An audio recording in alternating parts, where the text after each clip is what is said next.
Jews are one of the most ancient and unique peoples of the world. They managed to survive the oppression of the Egyptians, the Assyrians, the Romans, the Nazis, and finally, after thousands of years of wandering, to rebuild their state of Israel.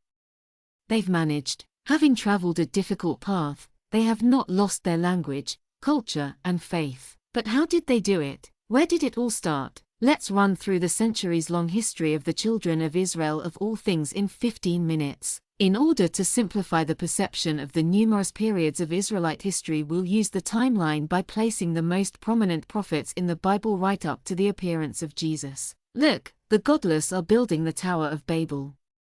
Meanwhile, Noah's great-great-grandson, Ever, remained the only one of the spiritual leaders who refused to participate in the construction of these towers. After a time, one of his descendants, named Terach, became the father of Abraham, the same one who is believed to be the ancestor of all Jews. Subsequently, Abraham performed many features. True, these heroic deeds are not quite familiar to modern times people. After all, he didn't lead armies, he didn't take over new ones of the earth, did not destroy a variety of enemies, but brought mankind the idea of one God. Abraham did so faithfully, for which, for the future the nation was granted land by the Almighty, which subsequently received the name of Eretz Yisrael.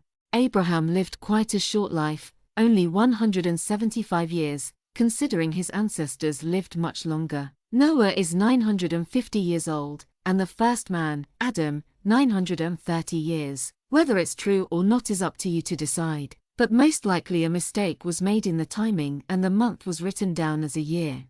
In all, at the time of Abraham's death, there were approximately 70 people who called themselves Jews. It's not much, is it? But the situation changed after Yaakov came to Egypt. He left his job because of the never-ending drought, now in its 7th year. Having lost all hope, he went to more comfortable the land to Egypt. There his son Yosef was the vizier of Pharaoh himself, which allowed Joseph to get land for the land of his father and his people. On them numerous Jews began to lead a measured life.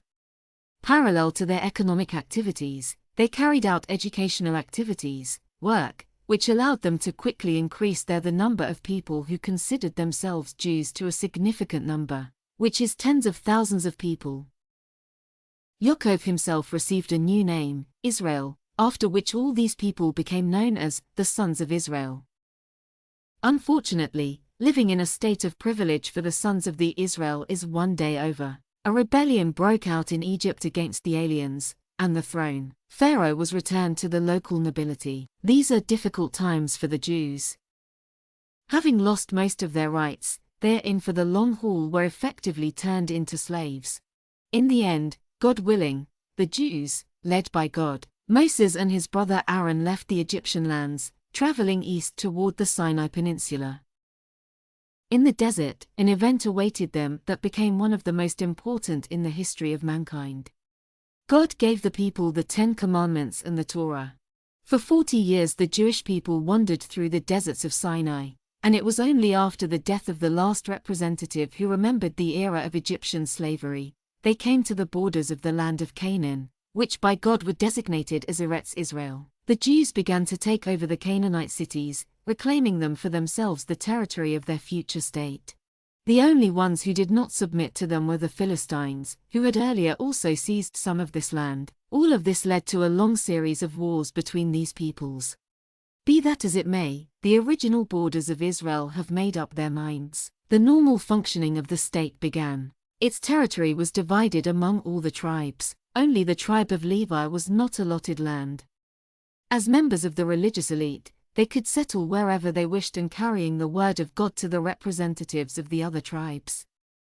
The country was getting richer. For several centuries the Israelites lived on their land without a king. At that time Jerusalem was not yet the capital. This city belonged to another nation. But with the coming of King David, everything changed. He conquered Jerusalem, made it the capital of his kingdom. The apotheosis of Jewish power development was the construction of the Grand Temple in this town. This event occurred during the reign of King Solomon, a man whose intelligence even today amazes people.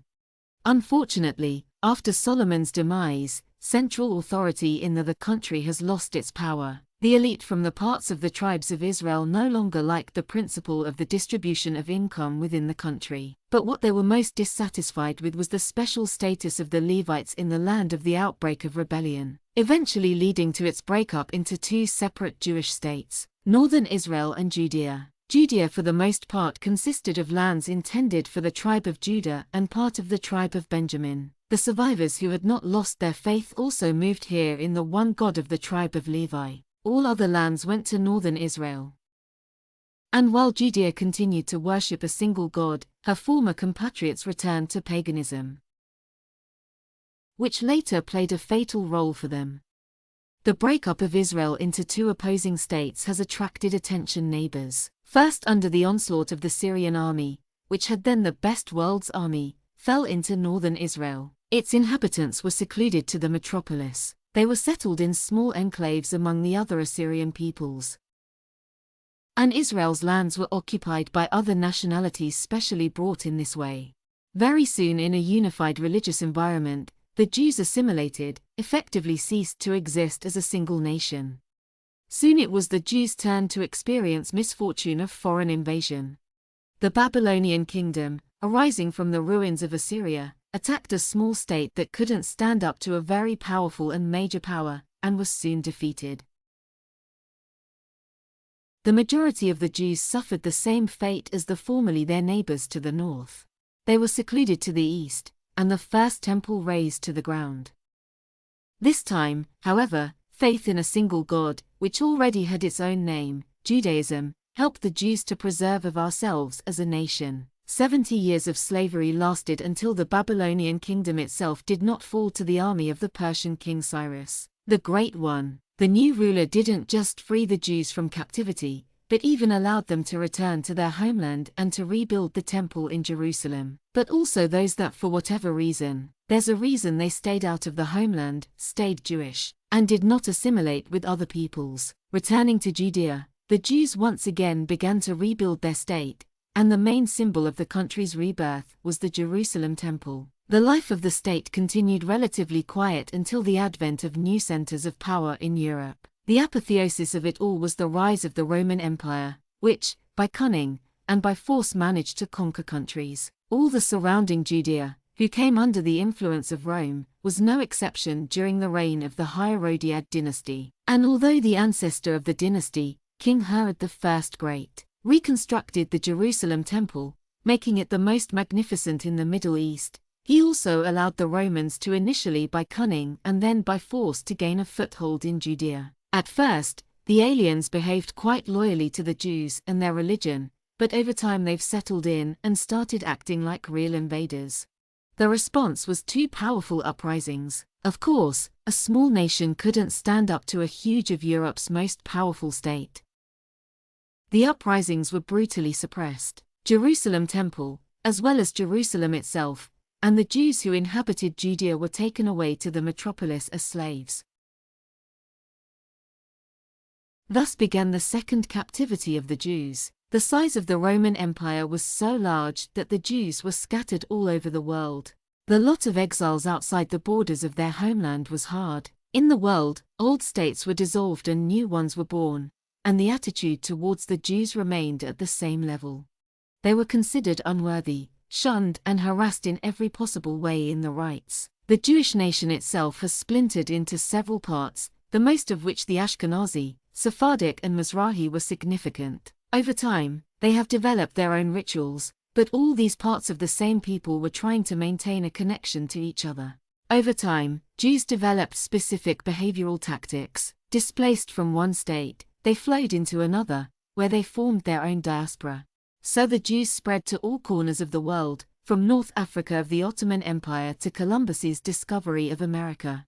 The persecuted people had to constantly improve themselves, so among them, there has always been a high percentage of literate people. The interesting fact is that, as a percentage, Jews barely make up 0.2% of the Jewish population, of all humanity, and their representatives have 43% of all Nobel Prizes in the 20th century and 32% in XXI. And I'm not talking about the fact that a good quarter of the world's richest people according to Forbes are Jews, too. These are just a small fraction of the ones that everyone know. All of these successes have garnered both respect and envy of the state, the constituent nationalities and their elites at all times. In many states, dominions, and cities, Jews from the 12th century were subjected to a variety of oppressions. They were forced to be baptized, marooned, to live in special neighborhoods, ghettos, wearing special costumes, forbidden to own land, and engage in farming and many trades. In many places, they were allowed to engage exclusively in giving back money, growing and trading in old junk. From the 13th century onwards, Western Europe began to spread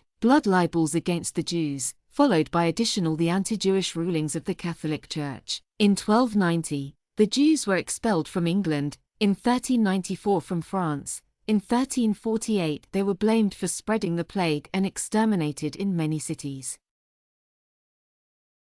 The surviving Jews emigrated to the Polish-Lithuanian Commonwealth. The king granted letters of commendation to the Jews, in which the Jews were given different rights and benefits. The dignified life lasted until the appearance of three predators, which tore the Polish-Lithuanian Commonwealth into three parts, and the Jews ended up in three different states of Prussia, Austria, and Russia, where they began to be oppressed again.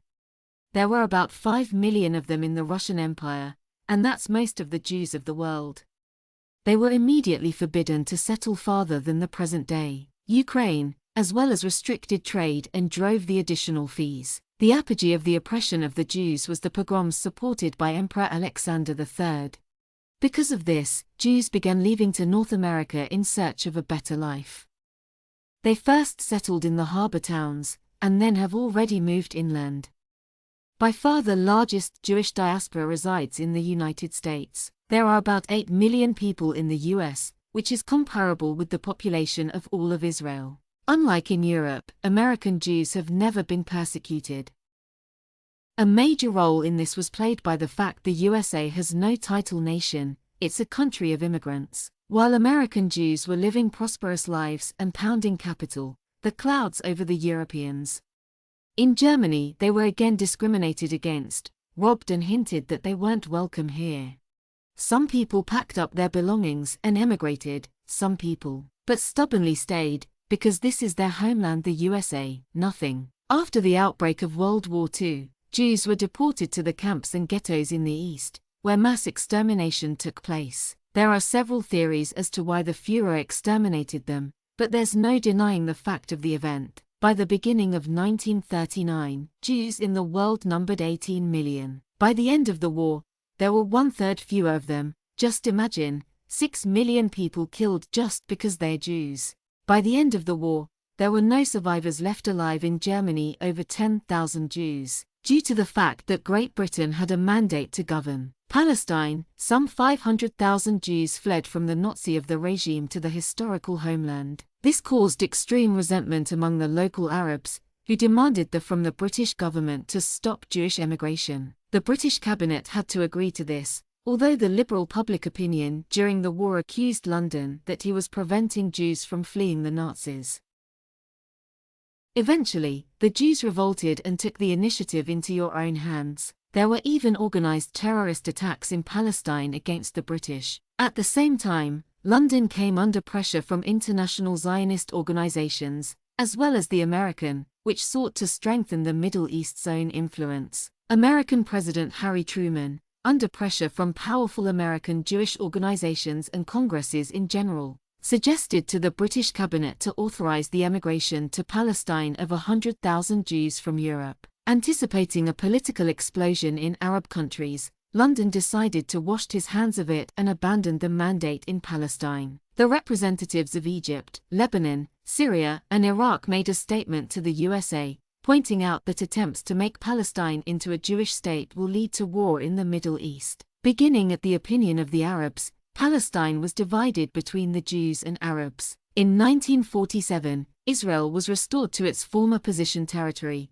just as Moses predicted for several thousand years backwards. The formation of the new state pissed off the Arabs. Israel was attacked in both the 48 and in the 56, and in the 67s, and in the 73rd years, it was not uncommon for a tiny state to have to go to war with 5 simultaneously countries. Despite the fact that neighboring Arab countries do not have taken a liking to Israel, it's only willing to stand alone because the Jews have learned by bitter experience that such a thing to lose their homeland for thousands of years.